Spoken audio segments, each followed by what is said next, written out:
Thank you, everybody. I'm very honored to be standing here among the giants in the fight against gun violence.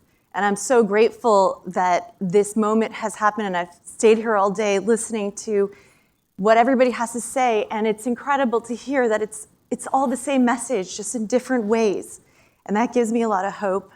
Thank you to Michael Downing and John D'Angelo at Northwell for taking this powerful stance, and to Rob for introducing me to them, and to everybody in this room.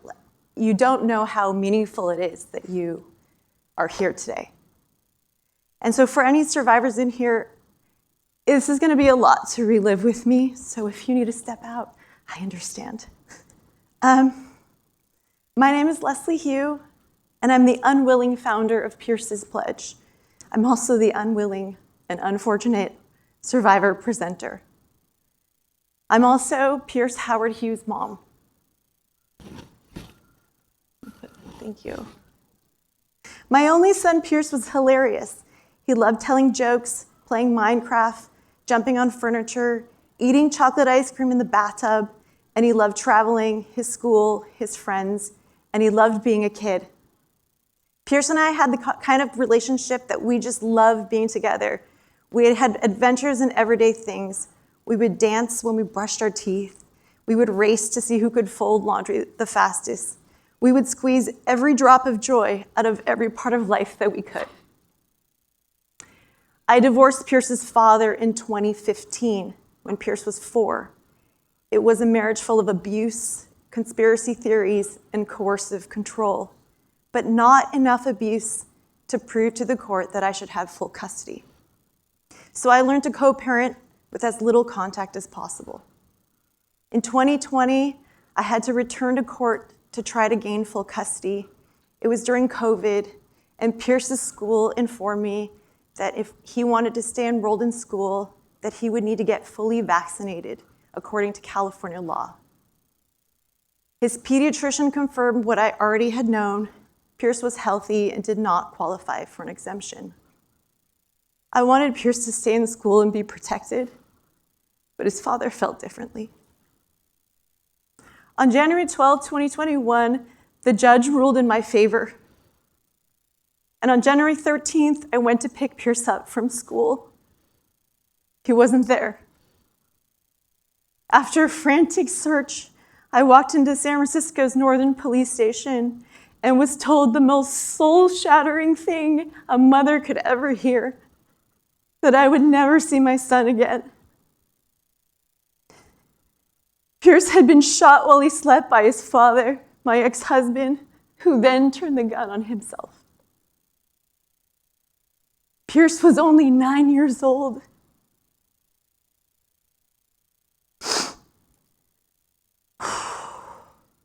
Immediately following Pierce's murder, it would take me the entire day to just walk to my garden.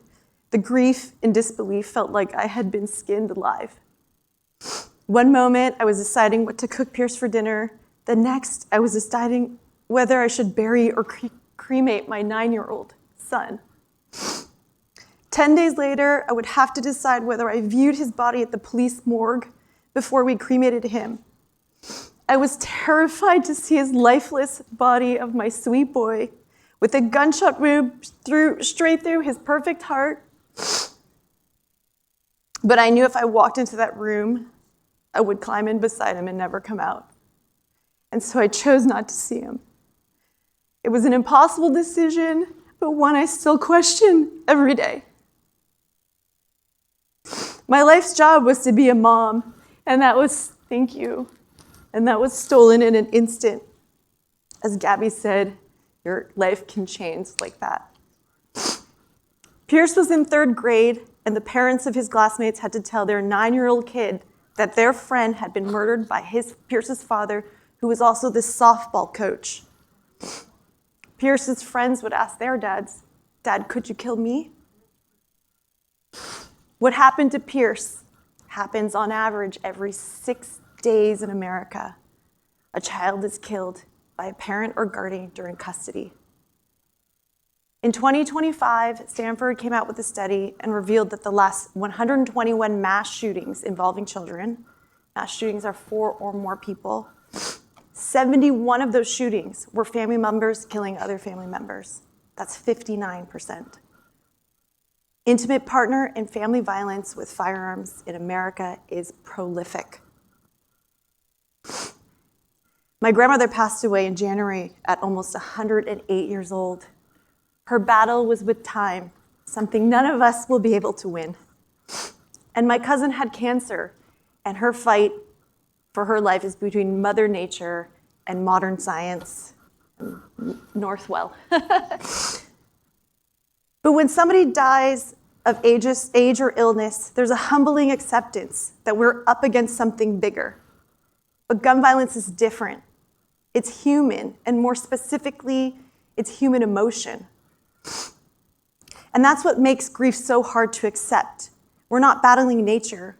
We're confronting the emotions of another person, emotions we all recognize in ourselves, combined with the immediate access to guns. But within that truth, there is hope. Because we're human, we can recognize emotional escalation, and we can intervene. In my case, I'd been divorced for 5 years before we returned to court. I knew my ex was mentally unstable, but I had forgotten about firearms. I just forgot to ask, and nobody brought it up. Every day I think about how I could save Pierce, how I could have actually gotten the guns out. I didn't have enough evidence for a restraining order, but who could have helped me get the gun out? And the truth is, the person most likely for my ex to store the firearm would not have been me, and it would not have been my ex. He would not have stored it himself. I believe it would have been a friend, a family member, a lawyer, a doctor, somebody he trusted, and during a moment when emotions were still calm. And so that's why we created Pierce's Pledge. So I have a video here. It's a short PSA donated by Per Odell to tell you a little bit about Pierce's Pledge. This is my house. This is my mom and my dad and me. And this is a gun. It lives in the house too. Last year, my parents got a divorce. It was hard. They would argue or cry or yell, and the gun was there. And they would sometimes stay up late at night, and the gun was there. And they would argue over who I would live with, and the gun was there. And then there was a really big fight, and I was scared, and they looked for the gun.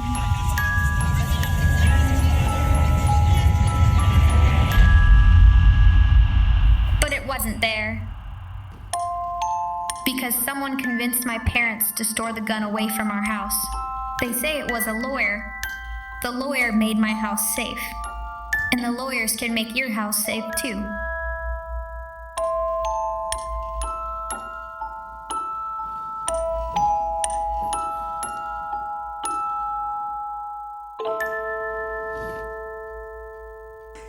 So Pierce's Pledge was inspired.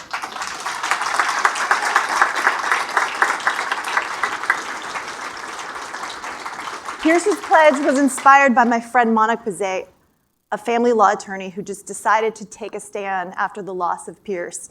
She'd seen clients threaten suicide and threaten her during divorce proceedings. So she just required all of her clients to store firearms outside of the home if they wanted her to represent them. Pierce's Pledge asks attorneys to sign a pledge that they will ask every client about firearms and to take it out and store it as a part of the retainer agreement. Today, we're presented to over 1,000 lawyers, and so far 150 family lawyers have signed the pledge. But each lawyer takes 50 new clients a year, so that's 7,500 families made safer every year.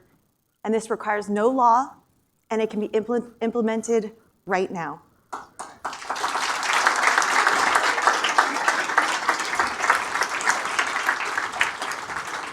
Removing the firearm from the home during a crisis is the most important part of the pledge. So to support this, we needed a place where people could temporarily store their firearms. we identified federal firearm license holders, or gun stores, as ideal storage partners, not only because we believe gun owners trust gun stores the most, but they're also required to conduct background checks and follow state laws when returning the gun back to the owner. To build these resources, our team contacted every federal firearm license holder 01 in the United States, all 50 states, and that's more than 46,000 licenses. Just to contextualize that, that's more licenses than McDonald's, Starbucks, Subway combined. We called each and every one of them, and we asked a simple question. Do you offer temporary firearm storage, and how much does it cost per gun per month to store? Oops, can we go back? Oops, we're missing one slide, but I'll tell you the information. With the donated funds, we created the first and only off-site gun storage map, and approximately 3.6% of all licenses, which is 1,774 locations, said yes to storing firearms and are listed on our website. The good news is that we're seeing more FFLs offering gun storage overall. In New York, you're at 10% of your licenses, which is the most in the US, next to California. We're now in the middle of our third year of updating the map, and we'll soon be able to learn all the trends of our unlikely partners in the gun world. We share this data and information to all that ask, which includes hospitals, schools, universities, other organizations, and many in the room and many on the call today. It's available to anybody, and everybody can use it. Last year, we analyzed our gun storage and discovered that in our home city of San Francisco, there are no gun stores, so therefore there's no gun storage. We brought this to our leaders, and instead of thoughts and prayers, we got action.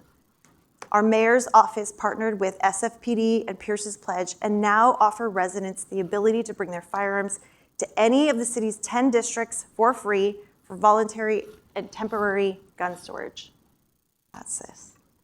We're sharing this model with police chiefs across California, and I met with NYPD yesterday in hopes that we inspire them to implement this into their cities, because reliable, trusted storage options save lives.